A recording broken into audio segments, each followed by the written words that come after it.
Hello student, हम लोग business study chapter 12 consumer protection, ये लास्ट चैप्टर है बिजनेस स्टडी में क्लास 12th के लिए और 12 चैप्टर है, राइट। तो यहाँ पर हमारा बिजनेस स्टडी कंप्लीट हो जाएगा। ठीक है, देखिए क्वेश्चन बैंक में इसके यदि हम क्वेश्चन देखें तो वो ये सारे क्वेश्चन हैं। ठीक है, 8 टोटल क्वेश्चन दिए हुए हैं। चैप्टर काफ़ी छोटा है और इस चैप्टर में टोटल 2 क्वेश्चन आएंगे आपको, और जो कि 3-3 नंबर के होंगे। अब देखिए इसमें खासियत क्या है इस चैप्टर की और इसके पहले वाले जो चैप्टर थे, है ना, जैसे कि 11 चैप्टर था। 11 चैप्टर में था कि चैप्टर काफ़ी बड़ा था, काफ़ी वाइड रेंज थी उसमें कॉन्सेप्ट्स की, बट केवल 8 क्वेश्चन दिए थे। ठीक, यहाँ अपोजिट है, ये यदि आप इतने क्वेश्चन पूरे करेंगे तो पूरा चैप्टर हो जाएगा। मतलब इसमें से चैप्टर में से कुछ और बाहर जा ही नहीं रहा है, सिर्फ एक छोटा सा पॉइंट जो कि इस साल के सिलेबस में नहीं है, बस वो एक 3 नंबर का कॉन्सेप्ट वो नहीं है, बाकी इसमें पूरा चैप्टर ही उन्होंने पूछ लिया है। ठीक है, और तो और मैं आपको बताऊंगा कुछ क्वेश्चन ऐसे हैं जिसका आंसर कई बुक्स में नहीं है, तो वो आपको यहाँ पर मिल जाएंगे। ठीक है, चलिए तो स्टार्ट करते हैं। कंज्यूमर प्रोटेक्शन क्या है? कंज्यूमर प्रोटेक्शन एक्चुअल में एक वाइड टर्म है जो इंक्लूड करता है इंफॉर्मेशन को, कंज्यूमर को इंफॉर्मेशन देना किसके बारे में, उसके राइट्स, उसके रिस्पॉन्सिबिलिटी, है ना, और उसकी हेल्प करना, उसकी शिकायतों को निवारण, शिकायतों का निवारण मतलब समाधान, राइट, ग्रेसिव, उनको उनकी शिकायतों का क्या करना, निवारण करना, उसके लिए ये एक पूरा कंज्यूमर प्रोटेक्शन एक वर्ड यूज किया जाता है। क्या क्या किया जाता है? कंज्यूमर को उसकी राइट्स, उसकी रिस्पॉन्सिबिलिटी के बारे में उसको एजुकेट करना, उसकी हेल्प करना, यदि कोई उसकी शिकायतें हैं, उसकी कोई कंप्लेंट्स है, उनको दूर करना, उसकी शिकायतों का समाधान करना। Consumer is treated as a king of the market and produce goods as per their needs and want, right.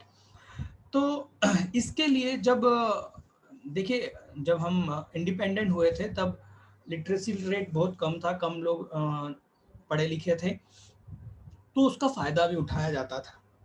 Market में जो प्रोड्यूसर्स थे, मैं नहीं बोल रहा हूँ सभी, पर मैक्सिमम लोग जो थे वो सिर्फ गलत तरीके से बिजनेस करके ज़्यादा से ज़्यादा प्रॉफिट अर्न करना समझते थे, बस उनका मकसद होता था मैक्सिमाइजेशन ऑफ प्रॉफिट।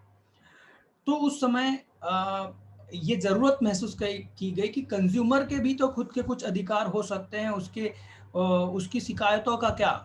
तो उसके लिए एक एक्ट बनाया गया, कानून बनाया गया, कंज्यूमर प्रोटेक्शन एक्ट, सीपीए 1986।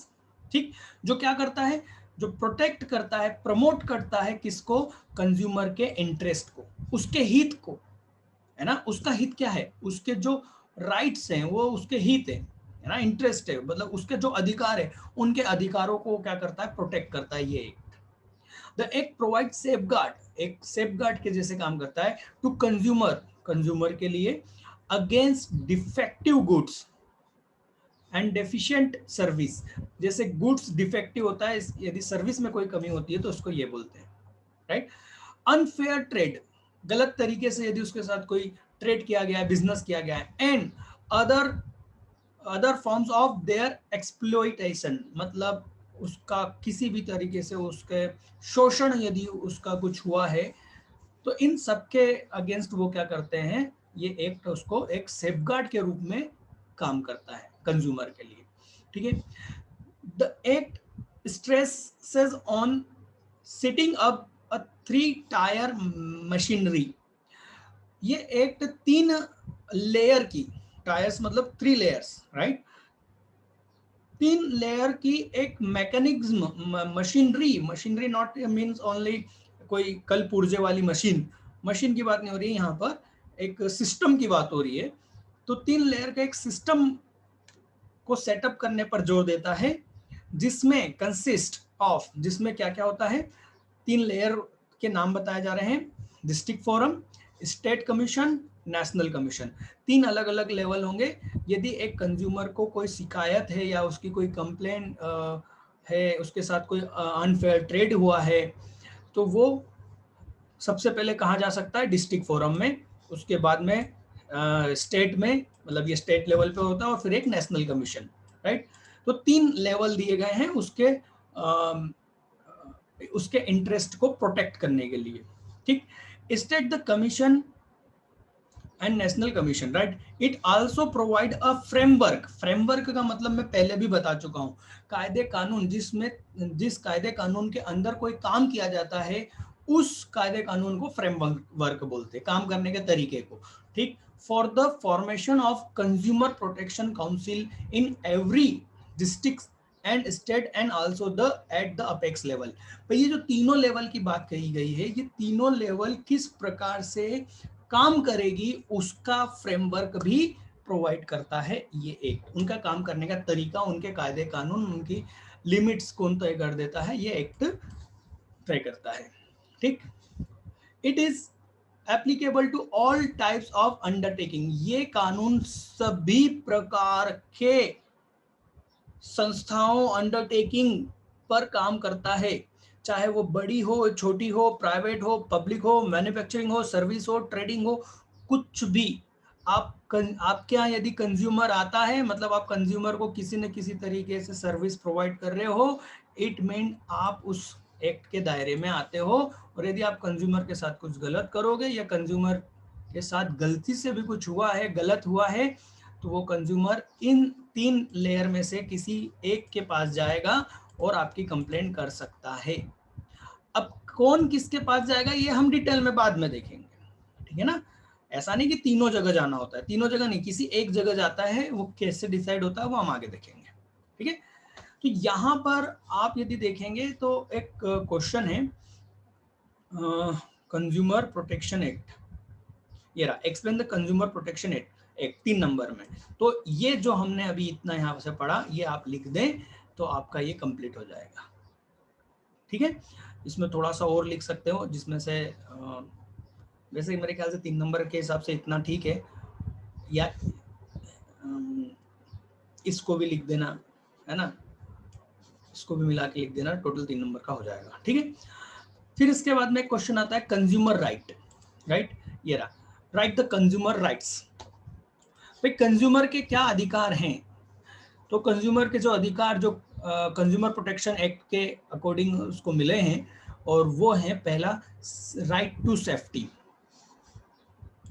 अब ये क्वेश्चन देखिए, इसका आंसर भी काफी बड़ा है। अब 3 नंबर में आप कितना लिखोगे, 3 नंबर में आप मेरे ख्याल से 6 पूरे पॉइंट लिखने चाहिए, बट आपको क्या करना है, ये जो अंडरलाइन करी हुई लाइन है उतना ही लिखना है।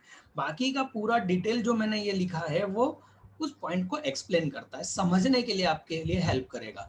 बाकी जो अंडरलाइन किया गया है केवल उतना ही लिखना है आपको, ठीक है, क्योंकि 3 नंबर में लिखना है, आंसर ज्यादा बड़ा तो लिखना नहीं है हमें।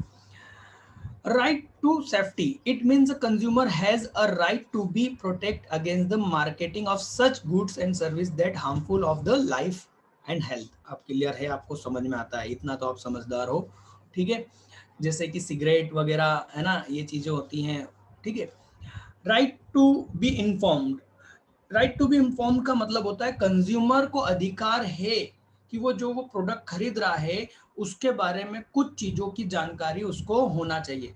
याद करिए, इसके पहले वाले चैप्टर में मैंने ये कहा था, लेबलिंग, लेबल के बारे में बात कही थी, कि लेबल एक ऐसी चीज होती है जिस पर लीगल इंफॉर्मेशन प्रिंट होती है कि भैया वो प्रोडक्ट कौन सा है, उस प्रोडक्ट में क्या क्या इंग्रेडिएंट्स हैं, दूसरा उसकी प्राइस क्या है, उसकी क्वांटिटी क्या है, उसकी कुछ स्पेशल थिंग जो कि कंज्यूमर को ध्यान रखना जरूरी है, वो सारी चीजें उसमें लिखी होती है। वो इसलिए लिखी होती है क्योंकि कंज्यूमर प्रोटेक्ट एक्ट बोलता है कि भैया कंज्यूमर का राइट है कि उसे आप ये सारी चीजें इन्फॉर्म करें, ठीक। इसके बाद में आ जाता है right to choose. Consumer have the freedom to choose product of their choice. Simple सी बात है ना, different type of qualities, brand and size. तो ये इतने टाइप के मार्केट में प्राइस होते हैं, तो उसको फ्रीडम होनी चाहिए कि वो कोई सा भी प्रोडक्ट चूज कर सके। राइट टू हियर मतलब सुनने का अधिकार। यदि उसकी कोई कंप्लेन है, यदि वो डिससेटिस्फैक्शन है उसे किसी गुड्स एंड सर्विस से रिलेटेड, तो उसका अधिकार है कि वो क्या करे, अपनी कंप्लेन करे उस डिससेटिस्फैक्शन के अगेंस्ट, उसकी जो उसके साथ जो उसको जो डिससेटिस्फैक्शन हुआ है उसको सुना जाए। और उसको सुनने के लिए क्या सेट किया गया है यहाँ पर, हम कंज्यूमर प्रोटेक्ट एक्ट में ये 3 टायर मशीनरी सेट की गई है, district forum, state commission, right to seek redressal, मतलब कि निवारण। रेड्रेसल का मतलब होता है निवारण, निवारण मतलब समाधान, solution, right to seek redressal का मतलब कि समाधान का अधिकार, उसकी जो भी कंप्लेन है उसका समाधान भी होना चाहिए, सिर्फ सुने जाना इंपॉर्टेंट नहीं है, उसका भाई सॉल्यूशन भी तो निकलना चाहिए। This right assure justice to consumers against exploitation and includes compensation for any loss or injury suffered by the consumer, right? Consumer को यदि कोई भी इंजरी या लॉस हुआ है या जो भी हुआ है उसके अगेंस्ट उसको क्या मिलना चाहिए, कंपनसेशन मिलना चाहिए, उसके साथ में न्याय होना चाहिए, उसके लिए क्या करता है, अश्योर करता है ये पॉइंट। ठीक है, रिप्लेसमेंट ऑफ गुड्स और repair of defect goods in order to provide satisfaction to consumer, right. ये उसका निवारण की बात करता है, उसके समाधान, उसके समस्या के समाधान के लिए ये पॉइंट बना है। ठीक है, रेड्रेसल मतलब समाधान। राइट टू कंज्यूमर एजुकेशन, उसे शिक्षित होने का अधिकार है। अब यार शिक्षित होने का अधिकार है मतलब कि उसको उसके जो इंटरेस्ट की बातें हैं, उसके जो हित की, उसके जो फायदे की बातें हैं, उसके जो नुकसान की बातें हैं, इसके बारे में उसको जानकारी मिलने का अधिकार है। ठीक है, consumer should have knowledge about the various rights and relief provided by the legislations of legislative lessons or to protect their interest। ये क्या है भाई, ये वर्ड, अरे गवर्नमेंट का सिस्टम, ये जो फोरम वगैरह बनाए गए हैं 3 टायर, इसी को ये बोलेंगे, है ना, कोर्ट वगैरह लेजिस्लेशंस बोलते हैं, राइट। चलिए, तो अब यहाँ पर आ गए 4th पॉइंट, कंज्यूमर रिस्पॉन्सिबिलिटीज। एक क्वेश्चन कंप्लीट हो गया आपका। ठीक, अब कंज्यूमर की रिस्पॉन्सिबिलिटी वाला भी क्वेश्चन है, कंज्यूमर की रिस्पॉन्सिबिलिटी। बेटा ये 4 पेज का चैप्टर मैंने बनाया है, पूरा का पूरा वही है, उतना ही बड़ा चैप्टर है ये, और पूरे क्वेश्चन इन्होंने लगभग दे दिए, इसमें तो कुछ भी नहीं छोड़ा है ना। चलिए, consumer responsibility. A consumer should fulfill the following responsibility while purchasing, using and consuming goods and service। बेटा सिंपल सी बात है, केवल अधिकार नहीं आते, रिस्पॉन्सिबिलिटी भी आती है। यदि आप इतने अधिकार की बात करते हो कंज्यूमर होके, तो आपको कुछ रिस्पॉन्सिबिलिटी भी फॉलो करनी होगी, तभी जाके आपके इन अधिकारों के जरिए आपके समस्या का समाधान हो पाएगा, यदि आपने अपनी रिस्पॉन्सिबिलिटी फुलफिल करी होगी तो। अब देखो वो क्या क्या है। ठीक है, a consumer should be aware about the various goods and service available in the market. सीधी सी बात है, उसको अवेयर होना चाहिए इस चीज के लिए, so that he can make a wise choice by comparing their features and price. ठीक, a consumer must always buy standardised goods as they provided quality assurance. देखिए ऐसे बहुत सी चीजें हैं जो किसी प्रोडक्ट की क्वालिटी को लेके आपको अश्योर करते हैं, है ना। जैसे कि ये इलेक्ट्रिक मार्केट में इलेक्ट्रिक गुड्स के लिए ISI मार्क वाला गुड्स खरीदना चाहिए, है ना, जो एक अश्योर करता है कि भैया आप एक अच्छी चीज खरीद रहे हैं, क्वालिटी वाली चीज खरीद रहे हैं। ठीक, FPO mark on foods, food पर वाला मार्क देखना चाहिए, है ना, क्वालिटी प्रोडक्ट के लिए, फूड के लिए। हॉलमार्क ऑन ज्वेलरी, ज्वेलरी पर याला मार्क देखना चाहिए। ठीक, तो ये आपको इसके लिए अवेयर होना चाहिए, है ना, ये चीजें आपको मालूम होना चाहिए। A consumer must learn about the various risks associated with the use and maintenance of goods।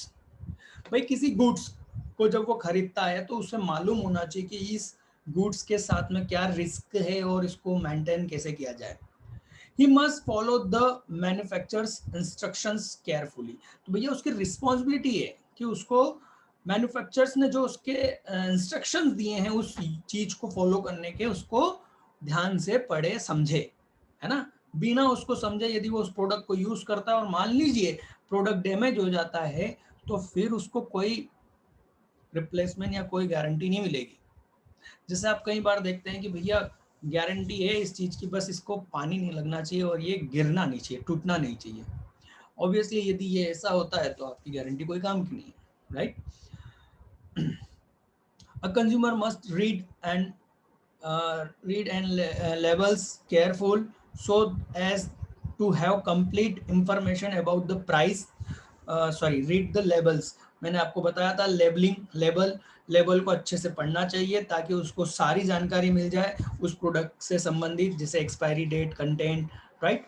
A consumer must ensure that he gets a fair deal. उसको ये अपने आप में सुनिश्चित कर लेना चाहिए कि वो एक सही डील कर रहा है, उसके साथ कुछ गलत नहीं हो रहा है, उसको ये कंफर्म करना चाहिए, है ना। आंख बंद करके कोई चीजों को लेना नहीं चाहिए, विश्वास नहीं करना चाहिए। A consumer should B honest in his dealings. Consumer को अपनी तरफ से क्या होना चाहिए, होनेस्ट होना चाहिए, है ना। Choose legal goods and discourage the black marketing and black marketing और इस तरह की चीज़ों से उसको दूर रहना चाहिए और उसको अपने डील में होनेस्ट होना चाहिए, ठीक है। A consumer should always ask for a cash memo, मतलब बिल उसको मांगना चाहिए। क्यों? क्योंकि as it is the proof of the purchase required at the time of taking any action against the manufacturer और सेलर। धोखेबाज कोई फ्रॉडुलेंट सेलर है, आपके साथ यदि गलत हुआ है तो आपको उसका प्रूफ लेना चाहिए, और उसका प्रूफ लेने के लिए पहले आपको उसका बिल लेना पड़ेगा, राइट। तभी आप उसका अगेंस्ट केस कर सकते हैं। ऐसा ना जाने कितना होता है अपन बिल ही नहीं लेते हैं, है ना, तो अपन केस कैसे कर पाएंगे, ठीक है। A consumer must file a complaint in case of any short coming in goods और सर्विस अवेल्ड। यदि किसी भी प्रकार से गुड्स या सर्विस में कोई कमी रहती है तो कंज्यूमर को क्या करना चाहिए, कंप्लेंट फाइल करना चाहिए। A consumer should take initiative to form consumer society that can take active part in educating consumer and safeguarding their interest. तो कंज्यूमर को ऐसे जो सोसाइटीज हैं जो कि कंज्यूमर को एडुकेट करती है, उनके इंटरेस्ट के बारे में उनको समझाती है, ऐसी सोसाइटी में उन्हें एक्टिव पार्ट लेना चाहिए, पार्टिसिपेंट करना चाहिए ताकि उनको ये जानकारी मिले। अ consumer should respect the environment and avoid creating pollutions, right. तो ये सारे रिस्पॉन्सिबिलिटी है किसकी, कंज्यूमर की। अब 3 नंबर में सर 10 पॉइंट तो नहीं लिखेंगे, ठीक है। 6 पॉइंट जो भी आपको याद है, 5 पॉइंट जो भी याद है, अरे 3 पॉइंट जो भी याद हो जाए वो लिख के आ जाना, ठीक है। इतने सारे पॉइंट्स में से ways and means of consumer protections, right. भाई कंज्यूमर प्रोटेक्शंस के क्या साधन हैं, क्या तरीके हैं, राइट। तो भाई सबसे पहला है सेल्फ रेगुलेशंस बाय बिजनेस, ठीक। अब देखो क्या है, ये भी क्वेश्चन है, हाँ बेटा, इसमें हर एक चैप्टर का एक एक टॉपिक क्वेश्चन है। ये रहा, कहाँ गया भैया, ये रहा, right the ways and means of consumer protection, ठीक। ये question, business firm realize that it is in their long term interest to serve the consumer well। भाई कंज्यूमर्स बिजनेस ये समझ चुके हैं कि हमें लंबे समय तक टिके रहना है तो हमें कस्टमर के इंटरेस्ट को बनाए रखना पड़ेगा, ठीक है। Social responsible firm follow ethical standard and practice in dealing with their customer. एक सोशल रिस्पॉन्सिबल जो फर्म्स होती है, बिजनेस होते हैं, वो क्या फॉलो करते हैं, एथिकल तरीके से स्टैंडर्ड प्रैक्टिसेस करते हैं कस्टमर के साथ में जब वो डील करते हैं। Many firm have set up there customer service, right. Customer service लगाया जाता है। एंड ग्रीवेंस सेल, शिकायत करने के लिए जहां जगह मतलब आप कर सकते हैं ना। टू रिड्रेस मतलब उन शिकायतों का समाधान करना, redress the program as grievance of their customer. तो भैया उनकी उसकी प्रॉब्लम्स एंड उनकी शिकायतों को समाधान करने के लिए कस्टमर सर्विस का सेटअप करते हैं, जिसके जरिए भाई वो ये पूछ रहे हैं कि कंज्यूमर का प्रोटेक्शन किसके जरिए किया जा सकता है, उसके साधन क्या है। तो भैया सेल्फ खुद ही बिजनेस इसकी पहचान करे कि भैया उसके कस्टमर उसके लिए इम्पोर्टेंस रखते हैं, और यदि वो लंबे समय तक अपने बिजनेस को बनाए रखना चाहता है तो उसको अपने कस्टमर का ध्यान रखना पड़ेगा, और उसकी जो शिकायतें हैं उसको सुनकर खुद ही सॉल्व करना चाहिए। और इसके लिए वो क्या कर सकते हैं, कस्टमर सर्विस स्टार्ट कर सकते हैं, सेटअप कर सकते हैं। बिजनेस एसोसिएशंस, देखिए कई जो बिजनेस हैं, जैसे ये chamber of commerce of India, federation of India, chamber of commerce of India, ठीक, ये जो है फिक्की, इसको फिक्की बोलते हैं, ये एक ऐसा एसोसिएशन है जो कि जितने भी बिजनेस हैं उनका वो सब इसके क्या है, मेंबर हैं, इंडस्ट्रीज इसकी मेंबर्स हैं। तो इन्होंने अपने कुछ कायदे कानून बना रखे हैं जो कि प्रोटेक्ट करते हैं कंज्यूमर को, उसके राइट्स को। तो यदि कोई इंडस्ट्रीज किसी कंज्यूमर के साथ गलत करती है तो उसके अगेंस्ट ये उसके एसोसिएशन उसके अगेंस्ट एक्शन लेते हैं, है ना। ये संघ उसका जो होता है ये उसके अगेंस्ट एक्शन लेता है और फिर पेनल्टीज लगाता है और कस्टमर के लिए एक सही जस्टिफिकेशन करता है, right. Consumer awareness, a consumer who is well informed about his right and the reliefs available to him would be a position to raise his voice against unfair trade practices और, ठीक है। तो भैया इस तरीके से कंज्यूमर को अपनी आवाज उठाना चाहिए, उसको खुद को अवेयर होना चाहिए। कंज्यूमर ऑर्गेनाइजेशंस भी बहुत सारे स्टेब्लिश हो चुके हैं जो प्रोटेक्ट करते हैं कंज्यूमर के राइट्स को, ठीक। गवर्नमेंट ने कंज्यूमर प्रोटेक्शन एक्ट एप्लीकेबल कर रखा है, जिसके अंदर उन्होंने 3 टायर मशीनरी एस्टेब्लिश कर रखी है, किसके लिए, कंज्यूमर की शिकायतों के समाधान के लिए, ठीक बेटे। साइलेंट फीचर, देखिए मैं कुछ पॉइंट को तो डायरेक्ट ही हिंदी में ट्रांसलेट करते हुए जाता हूँ, बस देखते जाता हूँ और ट्रांसलेट करते जाता हूँ, क्योंकि मैं उसको इंग्लिश में भी पढ़ूँ और फिर हिंदी में पढ़ूँ। चलिए, तो यहाँ पर आता है silent feature of consumer protection act.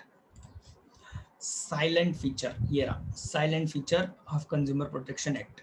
भाई कंज्यूमर प्रोटेक्शन एक्ट के फीचर्स क्या हैं, है ना। साइलेंट फीचर मतलब फीचर्स क्या है, खासियत क्या है इसमें, ठीक।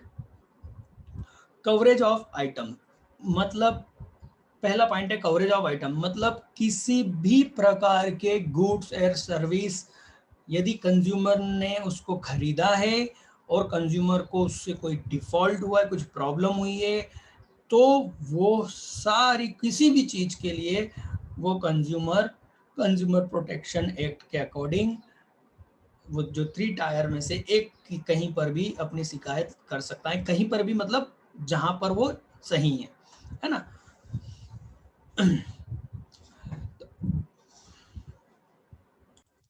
This act applies all goods and service unless an item or the service should not be exempted exclusive from this act by the central government। जब तक कि सेंट्रल गवर्नमेंट किसी गुड्स या सर्विस को इस एक्ट से बाहर नहीं करती, तब तक सारी गुड्स एंड सर्विस उस एक्ट में, इस एक्ट में क्या है, एप्लीकेबल है, जिसमें यदि कंज्यूमर को कोई लॉस होता है, कुछ कंप्लेंट होती है, तो वो अपनी कंप्लेंट कर सकता है, ठीक है। कवरेज ऑफ सेक्टर, तो सारे तरह के sector, even private, public and cooperative sector, सारे, कोई सा भी बिजनेस ऑर्गेनाइजेशन हो किसी भी टाइप का, यदि वहां कुछ प्रॉब्लम है उसकी आप शिकायत कर सकते हैं, ठीक, एज अ कंज्यूमर यदि आप वहां पर हैं तो, ठीक है। Group of consumer rights, the act provide many rights to consumer, हमने अभी देख लिया कि ये एक बहुत तरह के राइट्स प्रोवाइड करता है कंज्यूमर को, ठीक है। Safety, this act provide protection to the consumer from defective substance, unsatisfactory service and unfair practice. सीधी सी बात है, इससे वो इनको क्या करता है, सेफ्टी प्रोवाइड की जाती है इस तरह के गलत प्रैक्टिसेस से, राइट। इसके बाद में है कंपनसेटरी नेचर ऑफ प्रोविजंस। तो ये जो प्रोविजन है, ये प्रोविजंस क्या करवाते हैं, उस कंज्यूमर की जो उसको जो लॉस हुआ है, उसको जो हानि हुई है, उसको कंपनसेशन प्रोवाइड करवाते हैं, राइट। सिर्फ शिकायत करने से मतलब नहीं है भाई, उसका जो लॉस हुआ है उस लॉस की भरपाई भी करवाता है कौन, ये एक्ट, ठीक। several act have been passed to help consumer take advantage of them. The Consumer Protection Act may provide additional assistance to the consumer if they so desire, यदि वो चाहे तो। Therefore the nature of the provisions of this act, provisions का मतलब क्या होता है, वो जो धाराएं होती है ना बेटा, अपन बोलते हैं कानून की धारा, बस वो लगभग समझ लो कि उसी को प्रोविजन बोलते हैं, ठीक है। तो प्रोविजन क्योंकि पूरा डिफाइन नहीं कर सकता, आपको सिर्फ एक लॉजिक देना है, मैंने वो दिया है, ठीक है। Therefore the nature of the provision of this act is to provide compensatory, मतलब क्षति की पूर्ति, यदि कोई नुकसान हुआ है तो उसका आपको भरपाई मिलेगी, और एक्स्ट्रा हेल्प, और उसके अलावा जो और आपको मिल सकता है, ठीक। Consumer have complete freedom to avail any act, किसी भी एक्ट के थ्रू वो इस अपने राइट्स की के लिए वो लड़ सकता है, ठीक। 3 टायर मैकेनिज्म, राइट। शिकायत निवारण के लिए 3 तरह के क्या बनाए गए हैं, लेवल बनाए गए हैं, जो कि है डिस्ट्रिक्ट, स्टेट और नेशनल लेवल पर, ठीक है। कंज्यूमर प्रोटेक्शन काउंसिल, ठीक है। अब ठीक है यार, अब time bounded result, time bounded result का मतलब हुआ समय के अंदर उसका निराकरण करना, है ना। मान लो कि एक व्यक्ति ने कूलर लिया और कूलर खराब हो गया, पता चला 10 साल तक उसका केस का निवारण ही नहीं हुआ, तो बेचारा 10 साल से गर्मी सहन कर रहा है, ऐसा थोड़ी ना होगा। सही समय के अंदर उसका डिसीजन आना, ठीक है। ये सब हो चुका। अब आता है objectives of consumer protection act, बिल्कुल ये क्वेश्चन है, हाँ है, ये रहा। मैंने क्या कहा, ये 4 पेज के जो मैंने इस चैप्टर के नोट्स बनाए हैं, हर एक पेज पे हर एक बात बहुत आईएमपी है, क्योंकि बहुत छोटा चैप्टर है और सारे क्वेश्चन उन्होंने जो भी टॉपिक थे उन्होंने सब दे दिए, ठीक है। और 2 क्वेश्चन आएंगे तो आप समझ सकते हैं कि 4 क्वेश्चन तो हो ही गए, ठीक। टोटल कितने हैं, 8। मेरे ख्याल से सबसे पहले आपको ये चैप्टर करना चाहिए बेटा, हाँ बिल्कुल, सबसे पहले ये चैप्टर करना चाहिए, क्योंकि 8 क्वेश्चन में श्योर 2 क्वेश्चन 3-3 नंबर के आएंगे ही आएंगे, इसके बाहर नहीं जाएगा, ठीक। इसके बाहर भी चला गया तो फिर हो ही नहीं सकता, मेरे को जहाँ तक लगता है, क्योंकि इसमें ये सारे टॉपिक कवर हो चुके हैं, चैप्टर ही पूरा कवर हो गया।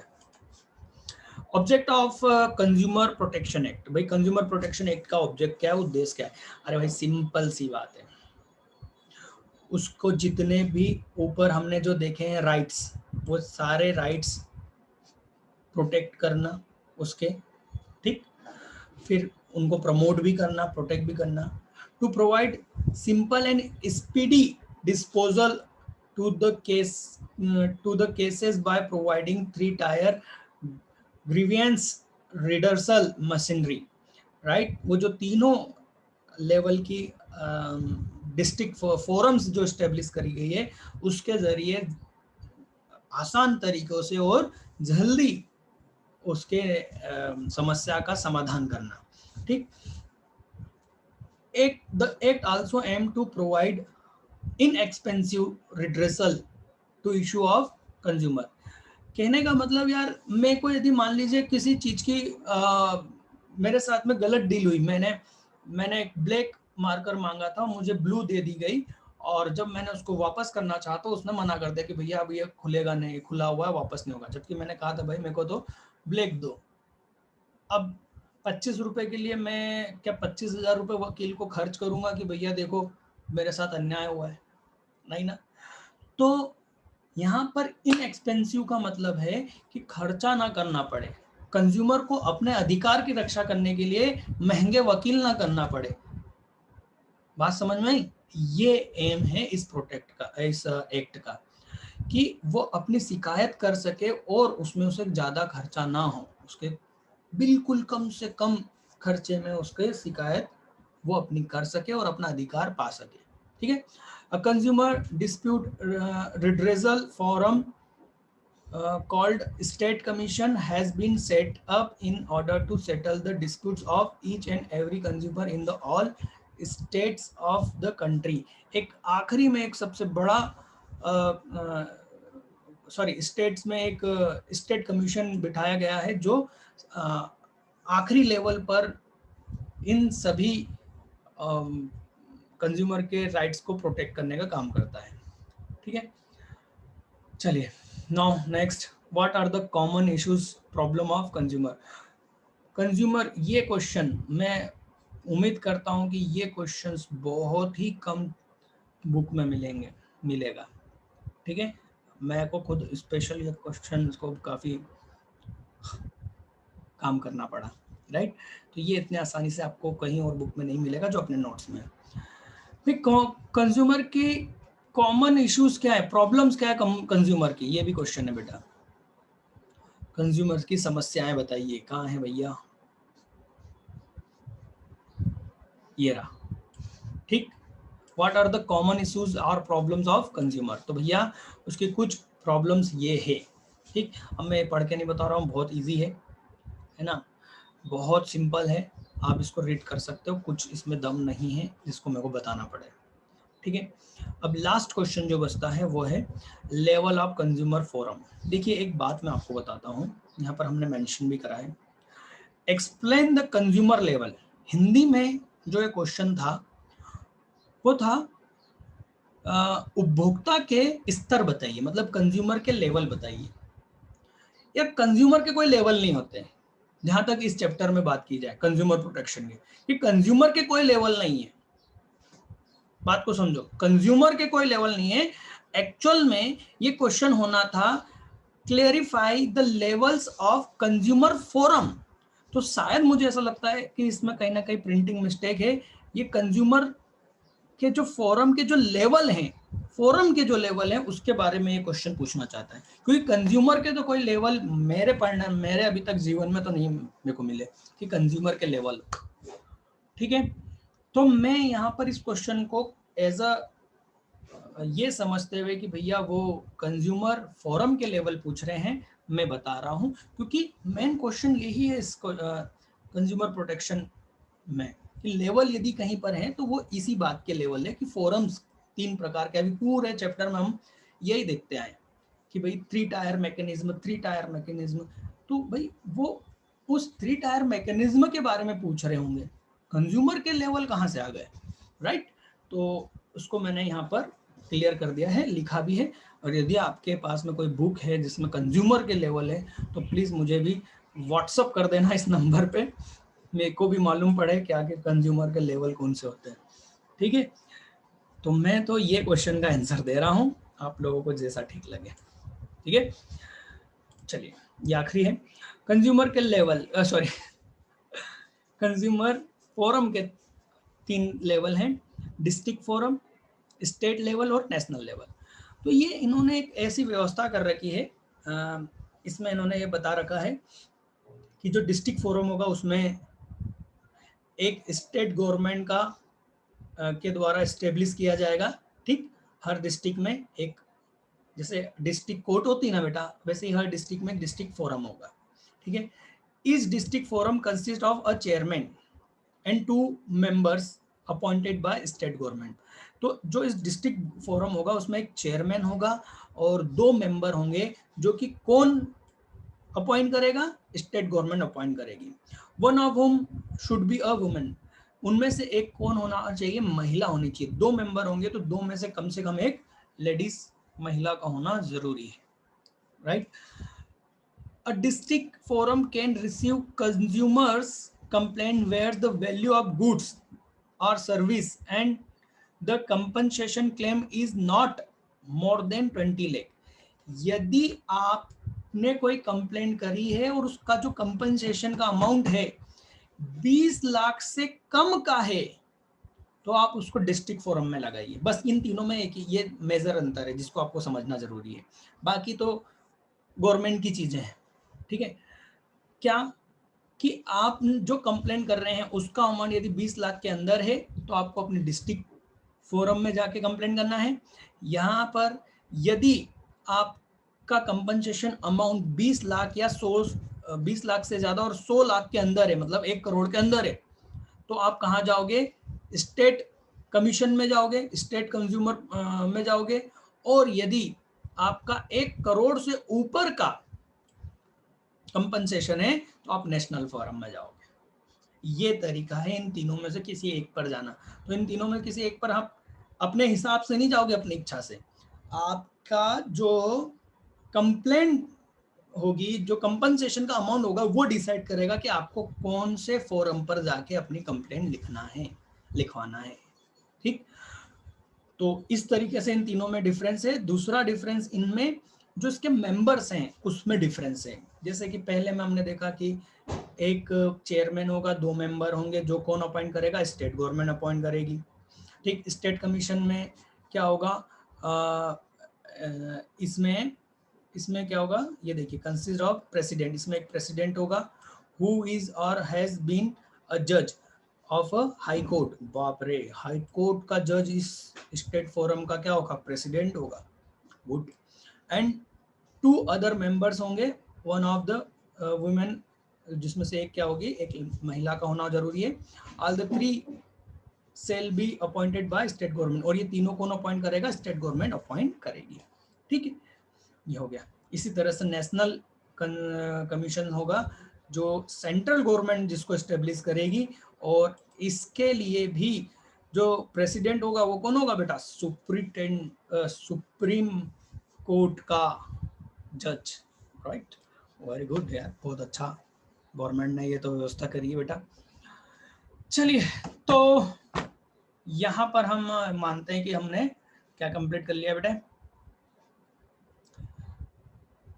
आपका बिजनेस स्टडी पूरी तरह से कंप्लीट होता है, कुछ भी नहीं बच रहा है यहाँ पर। ठीक है, अब मैं आप लोगों को बेस्ट विशेस करता हूँ आपके एग्जाम के लिए। अच्छे से तैयारी करिए। ठीक, क्वेश्चन बैंकों को अच्छे से देख के जाइए। इसके अलावा भी जो मैंने आईएमपी क्वेश्चन बताए बिल्कुल उनको नहीं इग्नोर करना है आपको। एमसीक्यूज के बारे में मैं यही कहूँगा कि आपके सारे एमसीक्यूज मैं आपके एग्जाम के 15 दिन पहले ही दूंगा, क्योंकि अभी जो लॉकडाउन का जो सीज़न चालू हो गया है और इस कारण जो पूरा मार्केट में एक अपने एजुकेशन फील्ड में एक जो डाउनफॉल आ गया है, एक बच्चे इंटरेस्ट नहीं ले रहे हैं पढ़ने में। तो जब वो फाइनली, मुझे भी मालूम है, जब रिजल्ट का टाइम टेबल, सॉरी एग्ज़ाम का टाइम टेबल आएगा उसके बाद ही आप लोग एक्टिव होगे, तभी मैं उसी समय आप लोगों को वो एमसीक्यूज प्रोवाइड करवाऊंगा। ठीक है, यहाँ पर आपका कंप्लीट होता है पूरा business study. All the best, अच्छे से तैयारी करो, कोरोना में ध्यान रखो अपना। ठीक है, बहुत तेज है ये, है ना? चलिए।